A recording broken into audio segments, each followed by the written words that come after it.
ఆంధ్రప్రదేశ్ రాష్ట్రంలోని రైతాంగంపై కూటమి ప్రభుత్వం పగపట్టిందని, అన్నదాతల కష్టాలపై ప్రభుత్వానికి చలనం లేదని, రైతన్నను నిరాశతో నెట్టిందని బద్వేల్ ఎమ్మెల్సీ డీసీ గోవిందరెడ్డి కూటమి ప్రభుత్వంపై ధ్వజమెత్తారు. కడప జిల్లా పోరుమామిళ్ల మండలంలోని వైఎస్ఆర్ కాంగ్రెస్ పార్టీ కార్యాలయంలో ఆయన సమావేశం నిర్వహించారు.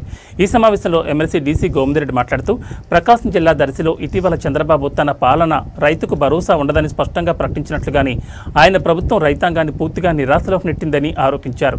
రాష్ట్రంలో ఆత్మహత్యల బాటలో రైతులు ఉన్నారని, జూన్ 12 నుంచి ఇప్పటి వరకు రాష్ట్రంలో 250 మందికి పైగా రైతులు ఆత్మహత్యలకు పాల్పడ్డారని స్పష్టం చేశారు.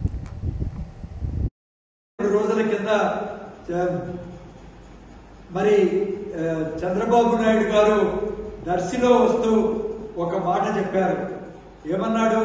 చంద్రన్న ఉన్నంత వరకు రైతుకు భరోసా ఉండదు, ఉండబోదు, ఇది నా ప్రామిస్ అంటూ నిన్న ప్రకాశం జిల్లాలో దర్శిలో చంద్రబాబు తన మనసులోని మాట చెప్పాడు. ఇది యథార్థం ఆయన.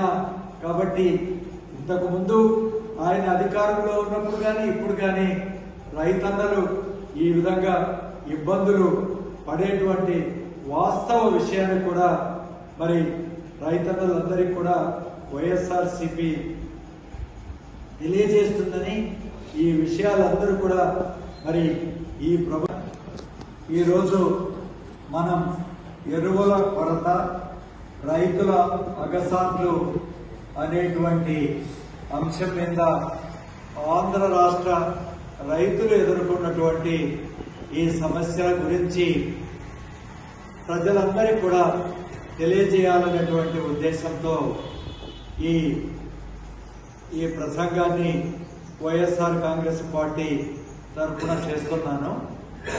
ముఖ్యంగా మన అధ్యక్షుడు మరియు మాజీ ముఖ్యమంత్రి వర్యులు జగన్మోహన్ రెడ్డి గారు ఆయన అధికారంలో ఉన్నటువంటి 2019 నుంచి 24 వరకు కూడా తెచ్చినటువంటి ట్రస్ట్ ఏరియాస్ అంటే ముఖ్యమైనటువంటి విషయాలు, ఒకటి రైతులు, రెండోది విద్య, మూడోది వైద్యము, నాలుగోది సామాజిక సమతుల్యత, మహిళా సాధికారికత, అదేవిధంగా ఆరోది పరిపాలనా సంస్కరణలు. ఈ 6 విషయాల్లో విప్లవాత్మకమైనటువంటి మార్పులు జగన్మోహన్ రెడ్డి గారి ప్రభుత్వం తెచ్చినటువంటి విషయం మనందరికీ తెలిసిందే.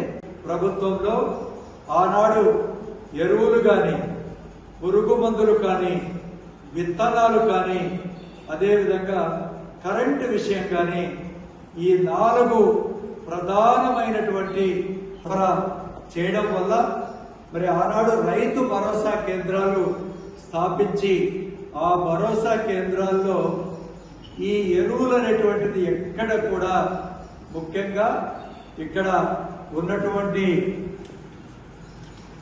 ఈ యూరియా కానీ, అదేవిధంగా కాంప్లెక్స్ ఎరువులు, ఈ 2 ఎరువుల సరఫరాలో కూడా ప్రత్యేకమైనటువంటి శ్రద్ధ తీసుకున్నది. 10,000కు పైగా ఉన్నటువంటి ఈ రైతు భరోసా కేంద్రాల ద్వారా అక్కడనే మరి ముందుగానే ప్రజలందరికీ కూడా అందుబాటులో పెట్టినటువంటి విషయం ఈ సందర్భంగా నేను తెలియజేస్తున్నాను. మరి అందువలనే ఏ రైతు కూడా సరఫరా విషయంలో ఎరువులు ఎక్కడ కూడా కొరతలు ఎదుర్కోకుండా ఆనాడు 5 ఏళ్లు కూడా వ్యవసాయం దండగ కాదు పండుగ అనేటువంటి మరి విషయంలో రైతులు చాలా